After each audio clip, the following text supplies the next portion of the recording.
Menyambut Rahina Tumpak Krulut tahun 2023 pada Sabtu, Saniscara Kliwon Krulut 18 Februari 2023 sebagai Rahina Tresna Asih Kasih Sayang Dresta Bali, pemerintah Provinsi Bali mengeluarkan instruksi Gubernur Bali nomor 2 tahun 2023 tentang perayaan Rahina Tumpak Krulut dengan upacara Janekerti sebagai implementasi Surat Edaran Gubernur Bali nomor 4 tahun 2022 tentang tata titi kehidupan masyarakat Bali berdasarkan nilai-nilai kearifan lokal Satkerti dalam Bali era baru.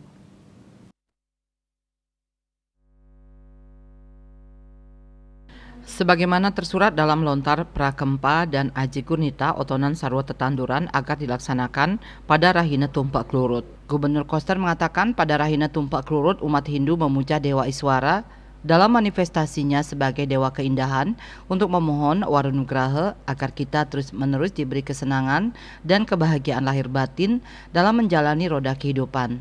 Selain dengan cara mendengarkan dan memainkan gamelan, rasa senang dalam diri manusia juga dapat dicapai dengan membangun tresna asih, kasih sayang terhadap sesama manusia dan memupuk persaudaraan.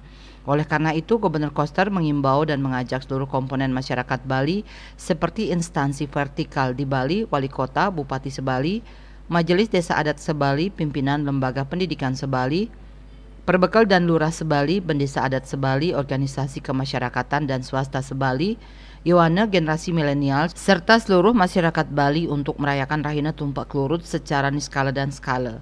Perayaan Rahina Tumpak Krulut secara niskala dilaksanakan melalui upacara dan persembahyangan sesuai dengan tradisi dan dresta yang telah berlaku di masyarakat. Bagi masyarakat yang memiliki gamelan atau alat musik diimbau untuk mengupacarai gamelan, alat musiknya sebagai wujud syukur atas anugerah Tuhan dalam manifestasinya sebagai Sang Yang Kawiswara. Harapannya agar gamelan dan alat musik yang dimiliki dapat memberi kesenangan, kebahagiaan, dan ketentraman lahir dan batin. Sedangkan perayaan Rahina Tumpak Krulut secara skala dilaksanakan dengan berbagai aktivitas sosial dan kemanusiaan.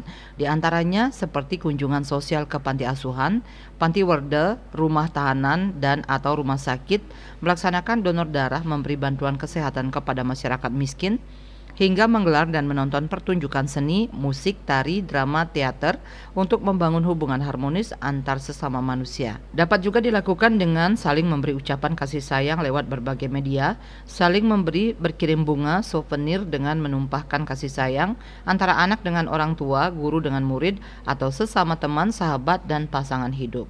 Bali Post melaporkan.